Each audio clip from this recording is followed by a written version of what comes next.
2 months ago, I, 45 female, woke up to a zero balance in my bank account. Now, 2 months on, I still can't convince myself it's not my husband's fault or that forgiveness is possible.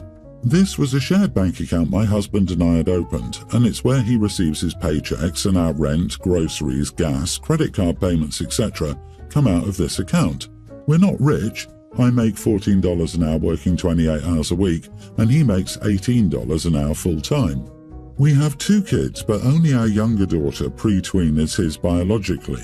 My older daughter, tween's father, is my ex. We broke up due to his constant cheating, never remarried. This all started because my husband got a real estate license in hopes of making extra money, despite no real business until summer. He became concerned about how real estate agents have to be trusted with sensitive information and was afraid it would work against him if he were being sued by creditors. I admit that to soften the standard of living disparity between my ex and me, we took out more credit cards than we should have, for my daughter's sake. We got collection calls and I told him to tell them to get a life. I also suggested bankruptcy, but he said that they would all come to collect the money anyway. One creditor was particularly aggressive and found us after we moved, and my husband said his public license meant they'd always find him. He called them and negotiated it down to $700, which we could take the hit for. My husband said he'd take care of it, and they agreed to write it off and then paid with an e-check. For like a few days, everything seemed all right. Then I wake up to find out they drained the entire account, $4,000. I broke down crying. My husband came in and instead of doing anything, he just clutched his chest, motioned helplessly, and made some gasp. He went mute and just sat there while I was there, thinking about how we didn't even have enough credit to get our groceries for the week, and that I'd have to use my child support from my ex to feed my kids and my husband. I grabbed our kids and drove to my ex's house because I had nowhere else to go. Despite being a cheater, he didn't want his daughter to starve or to watch her sister starve, so he let us stay there. My husband tried calling me. He acted possessed when I went to get more stuff. I heard him screaming at the top of his lungs that they were breaking up families. He left reviews saying this company took away everything he had and ruined his family. My ex said everybody knows debt collectors would do this, and my husband should have listened to me. It's been 2 months and I'm finding my own place. My husband no longer does anything with his RE license and barely kept his job because he'd be distracted. Now, all our interactions, he's filled with resentment, and yesterday we got in a blowout fight where he said if I ignored the collectors, none of this would have happened, and I'm ready to move past it. Am I the idiot?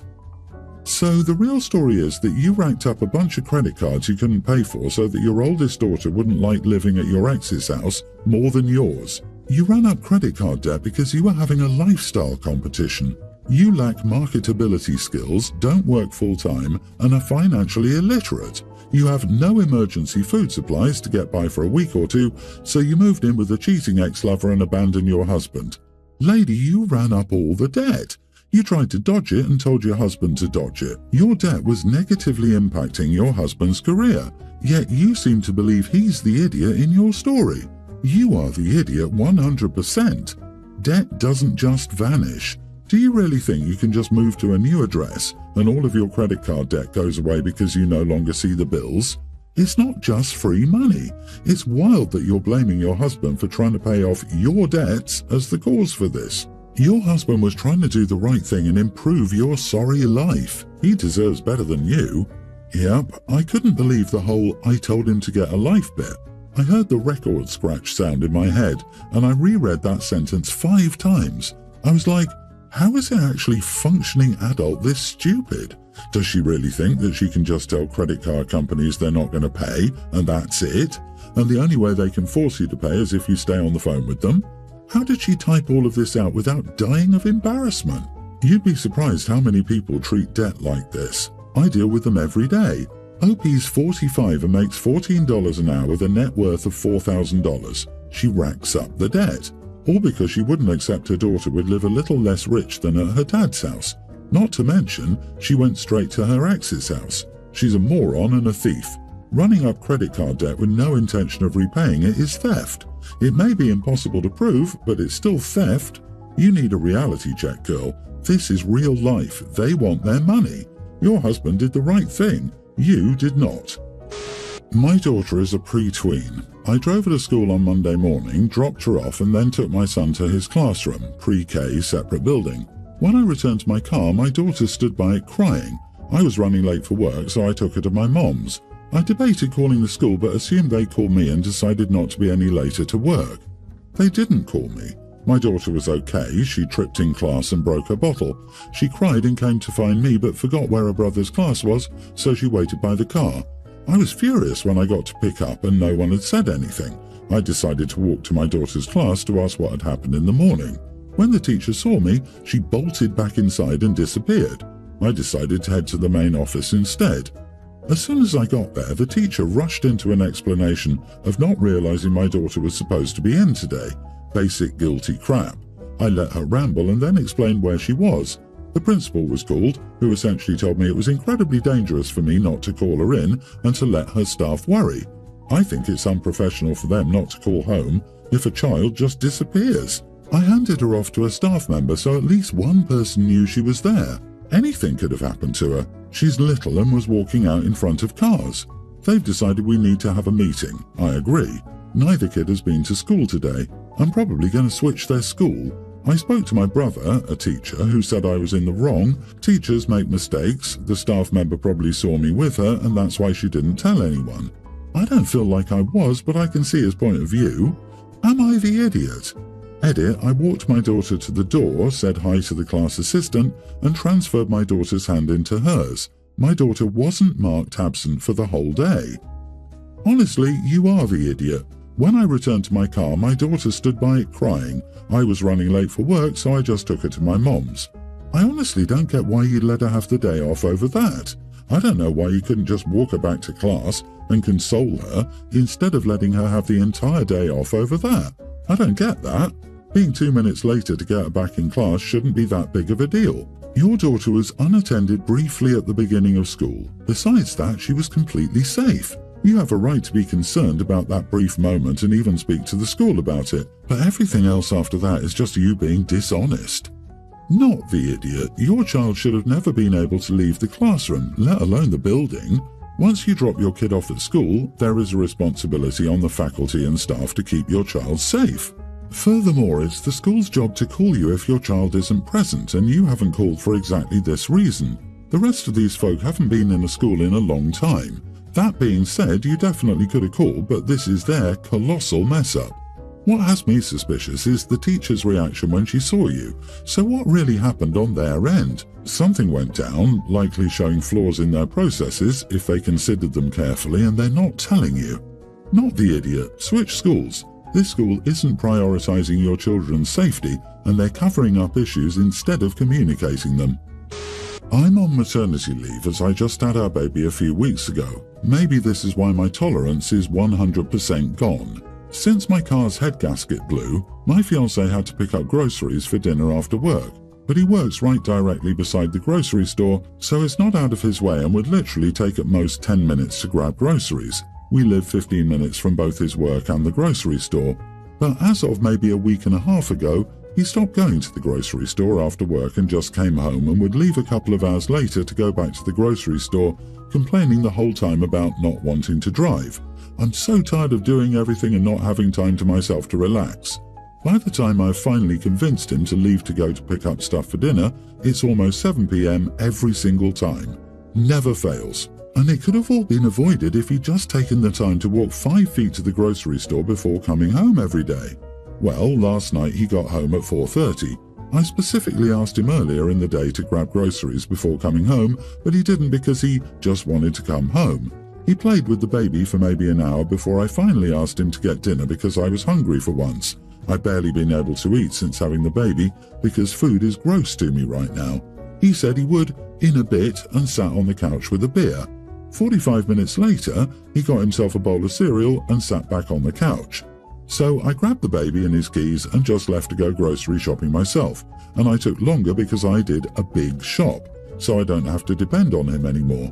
Maybe 30 minutes later, he called and asked where I was and why I took his truck, knowing he didn't feel it was safe for me to drive. I said, I was done waiting for you, I was hungry, you didn't care, so I did it myself. If you didn't want this happening, then you should have gone to the store before coming home. He says I'm an idiot for taking off with the baby without saying anything to him, and that I should have just waited until he was ready to leave. Edit, just to clarify, he said the power steering was going and that's why he didn't want me driving it, but the power steering was 100% fine. It drove normally with zero issues. I've driven his vehicle plenty in the past, but ever since I had the baby, he doesn't want me doing anything or going anywhere. This is the first time I've gotten out of the house other than our baby's doctor's appointments in 5 weeks. The power steering was an excuse at best. He won't buy groceries that last more than a day. The truck is in my name, so it's not considered theft. All my family and friends are in Maine. He moved me out to the middle of nowhere in Arizona last year because he was depressed and needed a change. I don't know anyone here. There's not even Uber or Lyft in this area. Not the idiot. I'm sorry, but it sounds like he's keeping you a prisoner in your own home. Not out for 5 weeks. That's ridiculous. I tell him to watch the baby when he gets home and go without him. He needs to get over whatever insecurities he has about you living your life with a baby. Your fiancé is awful. It sounds like he just wanted to trap you into having a kid. Agree, this sounds like a power play, especially as there's nothing wrong with the car. I would leave the baby with him next time, or better still, leave him altogether. To get food for just himself, what an idiot. Why did you have a baby with this selfish person? I suggest you look at alternative arrangements that don't make you, and now your child, dependent on him. This is giving me the heebie-jeebies for you. Something here needs to change. Girl, think it's time to move back to your family. He moved you across the country, isolated you from everyone and everything, and now controls your every move. This is not okay. Do not marry this guy. Get a hold of your family and see if anyone will help you get back home safely. These situations tend to escalate into violence. Even if they don't, that's no way to live. I, female 28, am Latina and my husband 29 is white. We met in college and got married 2 years ago. His parents have always had issues with our relationship, making indirectly offensive comments about me. They never accepted me as part of the family and treated me like a stranger. A year into the marriage, the situation reached a point where I asked my husband to choose between me and his parents. He chose to stay with me and we cut off contact with them. Despite my husband defending me from indirect comments, I couldn't handle their disrespect. I felt hurt every time I had to interact with them. I'm in my 3rd trimester of pregnancy with our first child, and somehow my husband's parents found out.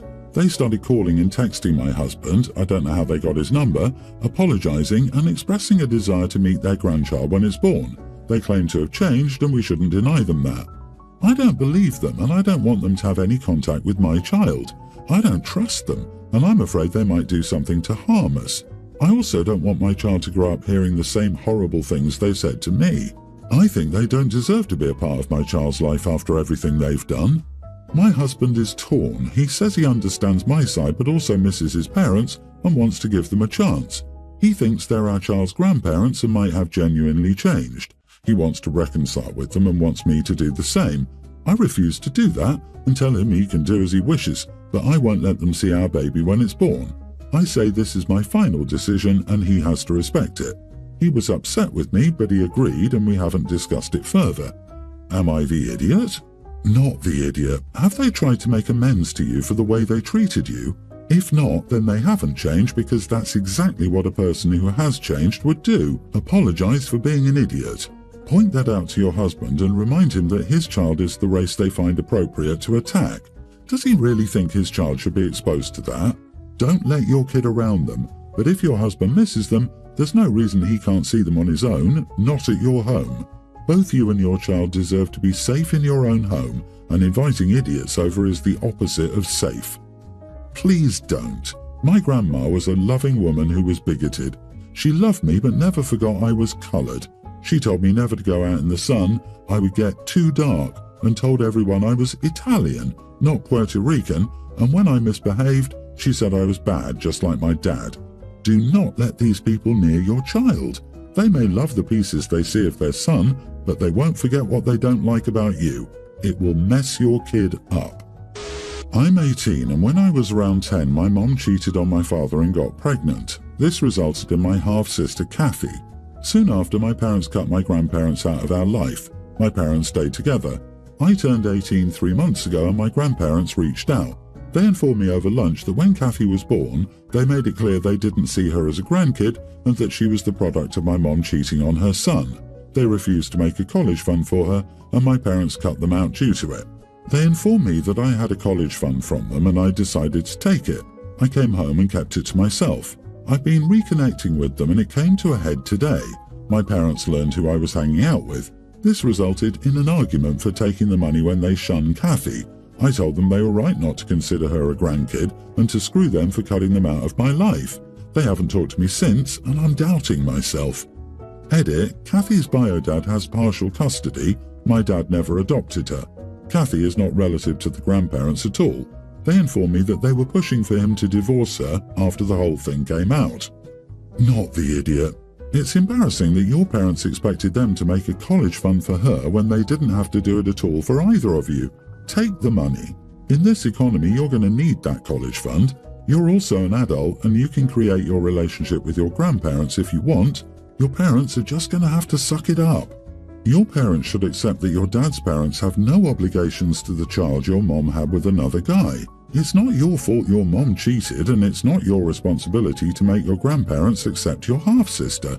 Even if your dad forgave her, that doesn't mean everyone needs to, and everyone needs to treat her like she's your dad's. They even robbed you of your grandparents just because they felt entitled to grandparents' money. They estranged you from your family when your sister has 3 parents. You shouldn't suffer because your mom didn't get a college fund from people who aren't nearly this child's family. Screw them. Take the college money and go off to college.